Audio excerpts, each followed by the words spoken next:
기도하겠습니다. 사랑과 은혜 하나님, 오늘도 새날을 허락하시고 하나님의 말씀을 들을 수 있게 하심에 감사합니다. 이 시간 하나님의 말씀이 나의 말씀이 되게 하시고 하나님의 소망이 나의 소망이 되는 은혜를 허락하여 주시옵소서. 예수님의 이름으로 기도드립니다. 아멘.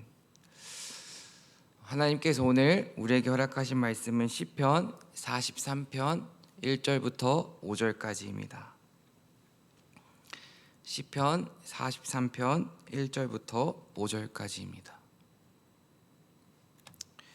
오늘 말씀을 함께 읽도록 하겠습니다. 하나님이여, 나를 판단하시되 경건하지 아니한 나라에 대하여 내 송사를 변호하시며 간사하고 불의한 자에게서 나를 건지소서. 주는 나의 힘이 되신 하나님이시거늘 어찌하여 나를 버리셨나이까? 내가 어찌하여 원수의 억압으로 말미암아 슬프게 다니나이까? 주의 빛과 주의 진리를 보내시어 나를 인도하시고 주의 거룩한 산과 주께서 계시는 곳에 이르게 하소서. 그런즉 내가 하나님의 제단에 나아가 나의 큰 기쁨의 하나님께 이르리이다. 하나님이여, 나의 하나님이여, 내가 수금으로 주를 찬양하리이다. 내 영혼아, 내가 어찌하여 낙심하며 어찌하여 내 속에서 불안해하는가? 너는 하나님께 소망을 두라. 그가 나타나 도우심으로 말미암아 내 하나님을 여전히 찬송하리로다. 아멘. 2020년 마지막 주간을 우리는 보내고 있습니다. 이제는 오늘과 내일 단 이틀만이 남았습니다. 언제나 마지막이라는 단어가 주는 울림들이 있습니다. 마지막은 언제나 지난 시간들을 돌아보게 만듭니다. 2020년 우리의 지난 시간들은 어떠하였나요? 저는 한 해를 마무리하면서 늘 하는 것이 있습니다. 바로 다이어리를 정리하는 일입니다. 지난 2020년 1년 동안 제 다이어리에는 정말 많은 일들이 기록되어 있었습니다. 그렇게 기록된 것들을 살펴보면서 여러 가지가 눈에 들어왔지만 한 해를 마무리하는 저에게 더욱 다가왔던 기록이 있었습니다. 바로 지난 2020년 1월 1일 송구영신 예배를 드린 후 해놓았던 기록이었습니다. 제가 이렇게 기록해 놨습니다. 하나님의 영에 감동된 사람 요셉. 요셉은 상황과 환경에 흔들리지 않고 한결같은 인생을 살아간다. 눈에 보이지 않는 하나님을 의지했던 요셉. 그의 인생은 하나님이 인도하셨고 하나님이 이루셨고 흔들리지 않으며 한결같은 삶을 산다. 한결같은 삶을 살고 싶다면 하나님을 의지해야 한다. 2020년 눈에 보이지 않는 하나님을 더욱 의지하며 한결같은 삶을 살기를. 지난 송구영신 예배 말씀은 요셉과 관련된 말씀이었습니다. 송구영신 예배를 드리고 2020년은 정말 요셉처럼 하나님을 의지하면서 한결같은 삶을 살고자 기도했습니다. 하지만 지난 시간들을 돌아보니 그러지 못한 것 같아서 큰 아쉬움이 마음 가운데에 있었습니다. 아쉬운 것은 사실이지만 반대로 코로나 가운데에서 나는 하나님께 어떻게 나아가야 하는지, 정말 아이들이 믿음을 잃지 않기 위해서 나는 무엇을 해야 하는지, 내가 낙심 가운데에서, 내가 절망 가운데에서, 내가 상처 가운데에서 더 넘어지지 않기 위해서 발버둥 쳤던 기록들도 있었습니다. 지난 시간을 돌아보며 아쉬운 것도 사실이지만 그래도 하나님을 향한 마음은 잃지 않고 발버둥 치며 살아왔음이 참 감사했습니다. 오늘 말씀은 시편의 저자에게 고난이 찾아옵니다. 시편의 저자는 고난으로 인하여서 낙심되는 것은 사실이지만, 괴로운 것도 어려운 것도 사실이지만, 그럼에도 불구하고 하나님을 기다리면서 하나님께 소망을 두면서 하나님을 찬양하고 있습니다. 한 해를 마무리하면서 지난 시간 우리를 아프게 하고 힘들게 하고 어렵게 하는 일들도 있었지만 그럼에도 불구하고 하나님께 소망을 두며 하나님께 감사를 고백하는 저와 여러분 되길 간절히 소망합니다. 오늘 시편 43편 말씀은 시편 42편과 연결되는 내용입니다. 사실 42편과 43편은 하나의 내용으로 봐도 무방합니다. 시편 42편과 43편의 분위기는 어떠합니까? 2절 말씀을 한번 다시 읽어보도록 하겠습니다. 주는 나의 힘이 되신 하나님이시거늘 어찌하여 나를 버리셨나이까? 내가 어찌하여 원수의 억압으로 말미암아 슬프게 다니나이까? 지금 시편 43편과 42편의 분위기는 우울해 슬픔에 잠겨 있는 상황입니다. 시인은 지금 우울해하고 있습니다. 그렇다면 시인이 왜 우울해하고 있는지를 생각해 보아야 합니다. 지금 시인이 처해 있는 상황은 예루살렘으로부터 멀리 떨어져 있습니다. 정확하게 말하자면 예루살렘으로부터 멀리 떨어진 헤르몬 산에 있습니다.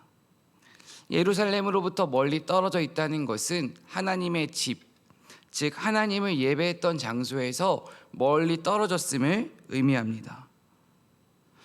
예루살렘에 가고 싶어도 원수의 억압으로 갈 수 없고 하나님께 예배하고 싶어도 예배할 수 없는 상황이 지금 시인이 처한 상황입니다. 그렇다면 지금 시인은 무엇으로 인해서 깊은 슬픔에 빠져 있는지도 생각해 보아야 합니다. 물론 원수의 억압도 있고 조롱도 있고 핍박도 오해도 받고 있습니다. 하지만 시인이 궁극적으로 슬퍼하고 있는 이유는 하나님의 성전에 갈 수 없음에 슬퍼하고 있습니다. 오늘 우리에게 주시는 이 하나님의 말씀이 지금 우리에게 정말 필요한 말씀이라고 생각합니다. 시인이 처한 상황과 우리가 겪고 있는 현실이 너무나도 똑같습니다. 예배당에 오고 싶어도 올 수가 없습니다. 목장 식구들을 만나고 싶어도 만날 수 없습니다. 성탄절과 송구영신 예배 각자의 자리에서 예배를 드려야 합니다. 여기서 우리가 꼭 생각해 보아야 하는 것은 지금 나는 무엇에 마음 아파하고 있냐는 것입니다. 시인은 성전에 오지 못함에 괴로워하고 슬퍼하고 있습니다. 지금 우리는 성전에 오지 못하는 것으로 인하여서 마음을 아파하고 괴로워하고 있습니까? 정말 다른 것에 마음 아파하는 것이 아니라 성전에 와서 예배할 수 없음에, 성전에 와서 기도할 수 없음에, 목장 식구들과 편안하게 얼굴을 마주하며 대화할 수 없음에 마음 아파하는 저와 여러분 되길 간절히 소망합니다. 코로나가 다시 대유행 조짐을 보이더니 이제는 우리 교회 주변에서도 확진자가 나왔습니다.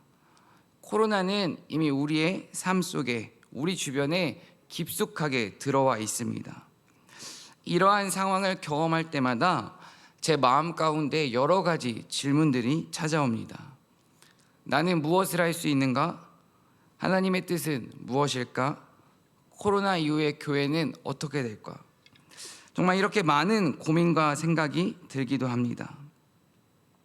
이런 고민을 하는 저에게, 그리고 우리에게 오늘 5절 말씀이 큰 위로와 도전이 됩니다. 오늘 5절 말씀을 다시 읽도록 하겠습니다. 내 영혼아, 내가 어찌하여 낙심하며 어찌하여 내 속에서 불안해하는가? 너는 하나님께 소망을 두라. 그가 나타나 도우심으로 말미암아 내 하나님을 여전히 찬송하리로다. 시인은 낙심하며 불안해하고 고민하고 있는 자기 자신에게 지금 말하고 있습니다. 한마디로 지금 시인은 자기 자신에게 쓰러나 왜 낙심해하고 있니? 왜 불안해하고 있니? 소망을 하나님께 두어라. 여기서 소망은 하나님을 기다리라는 의미입니다. 시인은 스스로에게 낙심하지 말고 불안하지만 불안해하지 말고 구원자 되시는 하나님을 기다릴 것을 자신에게 선포하고 있습니다. 사실 오늘 5절 말씀에는 두 가지의 목소리가 동시에 등장합니다. 바로 두려움과 믿음이라는 목소리가 동시에 등장합니다. 시인은 두렵지만 두려움을 인정하고 두려워하고만 있지 않습니다. 두렵지만 동시에 하나님을 향한 믿음을 고백하고 선포하고 있습니다. 우리에게도 어려운 시간은 늘 찾아옵니다. 정말 괴로운 시간도 늘 찾아옵니다.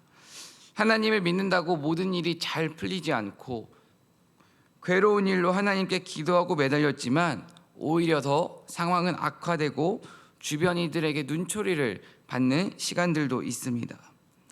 이러한 상황을 마주하면서 우리는 끊임없는 내적 갈등을 겪습니다. 이 상황에서 나는 어떡하지? 이렇게 해볼까? 저렇게 해볼까? 아니면 조언을 구해볼까? 진정한 그리스도인은 오늘의 시인처럼 불안하지만 두렵지만 동시에 하나님께 나의 시선을 고정하는 사람입니다. 하나님께 나의 시선을 고정하고 나를 인도해 주실 하나님을 믿고 기다리면서 믿음의 발걸음을 내디는 사람이 진정한 그리스도인입니다. 어떠한 고난이 찾아와도 만유의 주인 되시는 하나님께 시선을 고정하고 그 하나님을 믿고 나아가는 저와 여러분 되길 간절히 소망합니다. 시인은 오늘 말씀을 살펴보니 어려운 상황 가운데에서 하나님께 이렇게 고백합니다. 1절입니다. 하나님이여 나를 판단하시되 경건하지 아니한 나라에 대하여 내 송사를 변호하시며 간사하고 불의한 자에게서 나를 건지소서. 지금 시편의 저자는 하나님께서 저를 판단하여 주시옵소서. 하나님께서 저를 변호하여 주시옵소서. 하나님께서 나를 건져 주시옵소서라고 고백하고 있습니다. 지금 시편의 저자가 말을 하고 있는데 여기서 주어가 무엇입니까?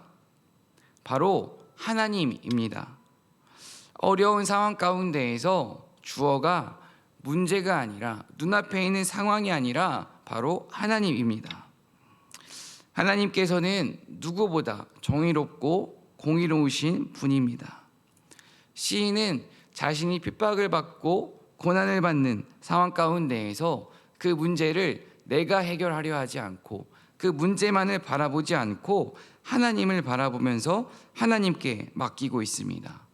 상황과 환경을 탓하지 않습니다. 오직 하나님의 판단과 하나님의 변호만을 간절히 구하고 있습니다. 세상 가운데에서 믿는 자로 살아가면서 믿지 않는 자들이 우리를 조롱할 수 있습니다. 우리가 하나님을 믿는다는 이유만으로 세상 가운데에서 핍박을 받을 수도 있습니다. 사실 그리스도인이라는 단어의 원래 의미는 사도행전을 살펴보면 초기 기독교에서는 그 기독교인들을 조롱할 때 사용했던 단어가 그리스도인이라는 단어입니다. 이렇게 핍박을 당하고 조롱을 당할 때 우리가 기억해야 하는 것은 하나님께서 판단하시고 하나님께서 나를 변호하시고 하나님께서 우리를 건져주신다는 것입니다. 2절 말씀을 살펴보겠습니다. 주는 나의 힘이 되신 하나님이시거늘 어찌하여 나를 버리셨나이까? 내가 어찌하여 원수의 억압으로 말미암아 슬프게 다니나이까? 2절 말씀을 살펴보면서 우리가 해야 하는 것이 무엇인지 말해주고 있습니다. 우리가 해야 하는 것은 나의 힘이 되시는 분이 누구인지를 기억해야 하는 것입니다. 지금 시인은 자신의 힘이 되는 분을 바로 주님이라고 고백하고 있습니다. 여기서 말하는 주님 그리고 하나님을 히브리어로 엘로힘이라고 기록하고 있습니다. 엘로힘의 의미는 신들 중에 가장 위대한 신, 지존자를 지칭하는 단어가 엘로힘이라는 단어입니다. 구약을 살펴보면 하나님을 히브리어로 여호와, 야훼, 엘로힘이라고 표현합니다. 여호와는 보통 인간의 삶 속에 개입하시는 하나님, 억눌린 자들을 해방시키시는 하나님, 즉 역사의 주관자 되시는 분을 지칭할 때 사용하는 단어가 여호와입니다. 하지만 오늘 사용된 단어, 이 엘로힘이라는 단어는 인간을 무한히 뛰어넘으시는 지존자 되시는 하나님, 온 우주를 창조하고 섭리하시는 하나님을 가리킬 때 사용합니다. 시인은 고통 가운데에서 하나님을 엘로힘이라고 표현하고 있습니다. 엘로힘이라고 표현한다는 것은 나의 유일한 피난처는 하나님입니다. 내가 믿는 하나님은 온 우주를 창조하신 분이고 나를 뛰어넘으시는 분입니다 라고 고백하는 것입니다. 내가 경험하고 있는 문제보다, 내가 겪고 있는 고통보다, 내가 싸우고 있는 병마보다 더 크고 더 위대하신 분이 하나님이심을 믿으십니까? 문제보다 더 위대하신 하나님을 믿고 나아가는 저와 여러분 되길 간절히 소망합니다. 문제보다 나의 믿음이 작으면 그 문제에 압도당합니다. 하지만 문제보다 나의 믿음이 크면 문제가 작아지고 사라집니다.